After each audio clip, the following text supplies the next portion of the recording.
This is NDTV.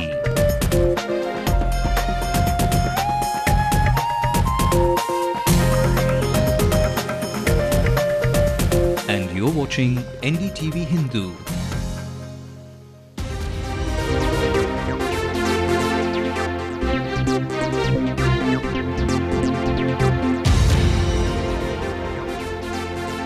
Good evening, I'm Sanjay Pinto. Joining me and my colleague Divya Chandrababu are S. Murari, senior journalist, and our colleague, senior correspondent Peer Mohammed. Now remember that quote that's attributed to Robert Browning, less is more? That's a possible consolation phrase for some parties this election season. It's not the number of seats you contest, it's the number of seats you can win, with history to haunt you. So Vico's MDMK, a trusted ally of Amma, who contested 35 seats in 2006, may end up with about a third of that quota, having won just 3 the last time. On the other side of the fence, the long, slightly acrimonious chapter in the DMK Congress alliance has had a happy ending, with the Congress getting its pound of flesh, not just the numbers, but also its choice of constituencies, some said to be traditional DMK strongholds. Is this a new aggressive Congress unit in Tamil Nadu, enthused by Rahul Gandhi? Also, last election's bastion is not necessarily valid this election. Why are the heavyweights moving to new battlegrounds? That's our special discussion coming up in a few minutes after Divya gives you the headlines now. Thank you, Sanjay. Well, here are the top stories. Which constituencies has the Congress bagged DMK top brass to announce the big constituency list anytime now? Meanwhile, the AIADMK seals its seat sharing deal with the left party. CPI gets 10 seats and the CPIM gets 12. While the left parties are left smiling, sources say Vico is unhappy. Reports are coming in that MDMK might be offered 13 seats. Chief Election Commissioner says money flow is a big concern and they will look into complaints of extra cash being given to NREGA workers. Defaves walls and face the music, that's the EC's no to all parties. But are the wall artists the losers of the great election whitewash? To put up any new wall writing or posters, we will take very severe action. And let's bring you the other top stories across the globe making headlines. 2 people injured in the grenade attack on the Congress office in Guwahati.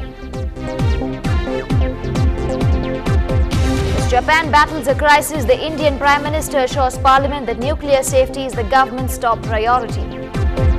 Indian ambassador confirms that Indians in Sendai will get help to come home. NDTV brings you this picture from Ground Zero. A 19-year-old is charged with raping and killing an Indian girl in Sydney. Indian asks Australia for a report. The careless approach to hygiene in Jodhpur's government hospital takes another life. 18 women have died till now. And BJP disrupts Parliament over Union Minister Pavan Bansal's alleged role in a Chandigarh shop allotment scam. Well, the big list of constituencies that the DMK and Congress are going to contest in will be out anytime as we speak. The DMK's top brass will announce the 63 constituencies, and sources say the Congress has bagged key constituencies in Chennai and some seats that were formerly the DMK's stronghold. After hard bargaining that lasted 5 meetings, the 2 parties arrived at an understanding on the constituencies last night. Meanwhile, the Dravidar Kazhagam General Council has decided to support the DMK-led alliance for the coming elections as well.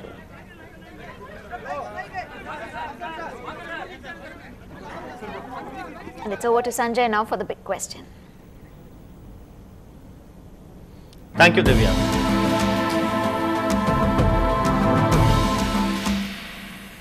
Thank you, Divya. Let's now cut across to Mr. S. Murari, senior journalist, somebody who has seen several elections here in the state, and also our colleague Peer Mohammed, senior correspondent who joins us from the Hindu studio. To Mr. Murari first, who's there at the Anna Arivalyam trying to track the final wish list of the constituencies that the Congress will probably get. Murari, thank you very much for joining us. Always a pleasure to have you.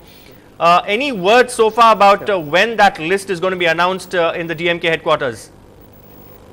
It's your guess as good as mine. We are all waiting for the waste to come out.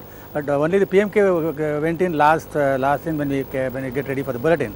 I don't know about Congress. You know, as usual, Congress is dithering. As far as seat sharing is, constituency is concerned, it's not just the numbers, it's not even the identification of constituencies. Congress has to get 34, what are the candidates, constituencies they are going to get, 34 constituencies won last time. whether it's going to get all the 34, and then and the new constituencies, whether they are in urban areas or semi-urban areas, and what is the winnability chances, and we also have to see, if we get the complete picture, we have to see who is going, the rival it is going to face, whether it's ADMK or any of its ally. These are all the factors which we will know only in the coming days. Right now it's all in a state of flux. Murari, is it the Rahul Gandhi factor at work here also? The Congress getting not just the numbers it wanted, but also dictating the menu in a sense? In a way, yes, because it was Rahul Gandhi who said it's time we started riding piggyback on the Dravida Kazhagam and started out on our own, maybe in a few elections, even if you meant losing a few elections. That way, it's a very bold attempt. That's what Mupnar had been saying for a long, and it was fell on deaf ears. At least now the Congress has woken up to that. It's a good sign. They have to go out, and the tragedy is Congress has no grassroots structure to do field work in the elections. It has to depend on the Dravidian allies. That's the reason why it is allied with either the DMK or the ADMK, all these elections. That situation has not even now. But he thinks, Rahul thinks the youth brigade will go to the field and work. We have to wait and see how it is going to work out. Absolutely. Murari, also what about the factions? Like the Vasan faction is said to have insisted on 17 seats for Vasan supporters, but Chidambaram about 15 seats. 7, of course, we are told were earmarked for the Rahul brigade. How do you think all these factions, plus given the bickering and the open the spat with the DMK is actually going to play out on the ground, and how will the two sides, I keep asking this on several bulletins, how will both the sides actually coordinate and cooperate with each other? In a general election is each for himself. No, can I say, for example, Chidambaram faction will not have time to go and sabotage the chances of rival candidate from a neighbor, even if he is from a neighboring constituency from the Vasan camp. Each will have to defend his own seat. To that extent, there will be cohesion, an indirect kind of cohesion between the two tribes. The differences will be forgotten for the moment. Each will be trying to make the maximum effort possible to win his own seat, save his own skin. So, to that extent, how many factions may be, ultimately, how many emerge victorious. Only in the post-election scenario, we will know which faction is going to get an upper hand. Right now, as I said, it's all very fluid. Murari, also the city has been the DMK's fort for a long time. They used to say Timuka and Kotai. Why is that DMK now palming off city constituencies to allies, including the Congress? DMK has developed cold feet because of spectrum scam. It has angered the middle class, the upper middle class and the middle class, the learned voter. But I don't know how many of them really turn up to vote. If we look at the percentages, the urban slums which turn up in large numbers. And if DMK feels that it has taken care of the poor, whether urban or rural, it should be confident enough to contest in the city elections. But it doesn't want to take any chances in this election. And that's one reason why, it palmed off all the tough seats to the Congress. Congress feels, it's for the educated people, it may forgive its passivity in the inaction on the spectrum scam, and will still vote for the Congress based on the central government's performance. That's what it thinks. But it remains to be seen to what extent Congress also will be affected by if there is a wave of anger against the front as such. All right. Peer Mohammed, let's go across to Peer now. Peer, there are reports, unconfirmed of course, that Ms. Jayalalitha may contest from Srirangam, perhaps preferring a semi-urban spot where the 2G issue can be better explained. Also reports that Mr. Karunanidhi may opt for Tiruvarur near his native village, where a thorn could emerge in the form of a rose, a transgender contestant on a DMDK ticket. What explains this sudden shift of the big wigs, as it were, from their traditional bases? Yes, Sanjay, the fact that Jayalalitha may contest from Srirangam is because in Andipatti, in fact, from Theni Lok Sabha constituency, the Congress won. The Harun was elected from Theni constituency, under which Andipatti falls. So, Mr. Alagiri had made inroads into that particular constituency, which is the stronghold of Jayalalitha so far. And that may be one reason why Jayalalitha is looking to change her constituency from Andipatti to Srirangam, or some other constituency in the western belt, maybe Kaundampalayam or Kobichettipalayam, which we are not very sure of at this point in time. But definitely Srirangam, because in the 2009 Lok Sabha elections, particularly this Srirangam Assembly constituency, this particular segment alone, the ADMK candidate P. Kumar had a lead of almost 30,000 votes against his rival Charubala Thondaman, the Congress candidate, and also Trichy elected that ADMK candidate P. Kumar in 2009. This assembly segments such a huge margin giving to the ADMK candidate might explain this sudden shift of base of Jayalalitha. Also, the likely shift of DMK chief also is because the city is not favorable for the DMK anymore, particularly due to the stigma associated with the 2G scam. And Chepauk also, he had about 15,000 margin last time in 2006 assembly polls. Now that Thiruvarur, if you look at the Nagapattinam Lok Sabha constituency where from the DMK candidate was elected in 2009, all the assembly segments DMK had a clear lead. That is one reason why I mean, we're talking of the city, in fact, the shifting of, Shekhar Babu going into the DMK camp would probably strengthen their presence in North Chennai. Why is that they're still, they're not very confident about the city now? Maybe Shekhar Babu is confined to R.K. Nagar, Dr. Radhakrishnan Nagar in North Chennai. Maybe that is one promise that DMK had given to him. That is what we learned from our sources, that he will be given that seat. He is quite popular in that constituency in North Chennai, but his popularity is because it's confined to that particular constituency. DMK may not risk contesting other constituencies like Rayapuram, because Rayapuram is for Congress, they are ceding it according to reports. We have to wait and see how much Shekhar Babu can influence other constituencies in North Chennai, Sanjay.